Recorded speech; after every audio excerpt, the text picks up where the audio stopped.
آپ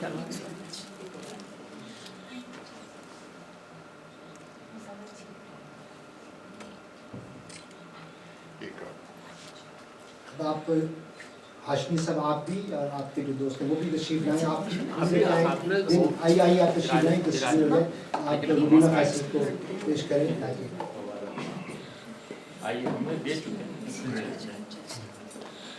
آپ روبینہ کو پیش کریں تاکہ وہ ایک تصویر ہو جائے.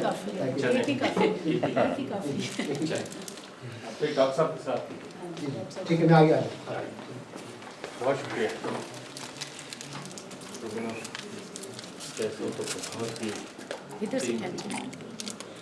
کیمرہ ہے تھوڑا سا آپ ہی ہو جائے. آپ روبینہ فیصل سے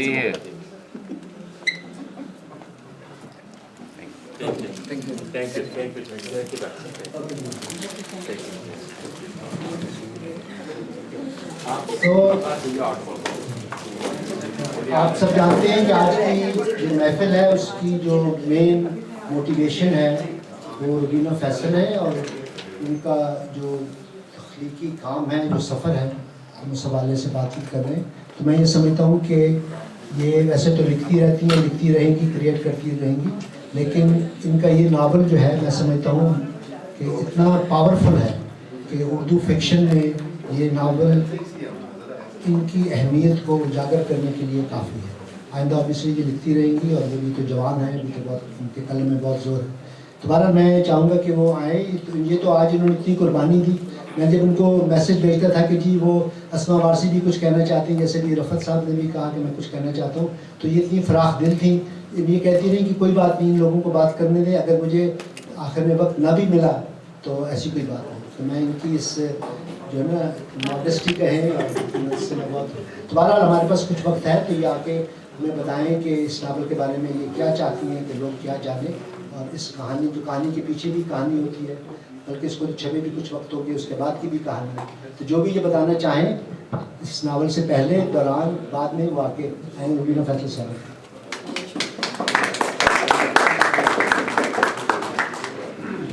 السلام علیکم. جو لوگ کھڑے ہیں پہلے وہ بیٹھ جائیں. امیر جعفری, فیصل عظیم, بیٹھ جائیں. بہت شکریہ آنے کے لیے, ابھی جانے کے لیے بھی جا رہے ہیں. تو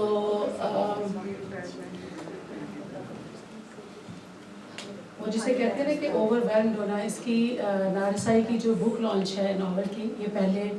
ہو چکی ہے, اور اس کو جو کوا فلم ہم نے ریلیز کی تھی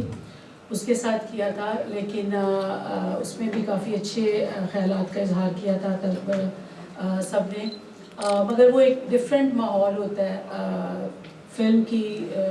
لیے کافی لوگ آئے ہوئے تھے, تو میں یہ چاہتی تھی کہ اس کی ناول کی جو ایک اس کو اپریسیشن کہہ لیں, یا اس کی اکنالجمنٹ کہہ لیں, یا اس کے بارے میں بات فیملی آف دا ہارٹ کے فورم سے ہو. اس کی ایک وجہ تو یہ ہے کہ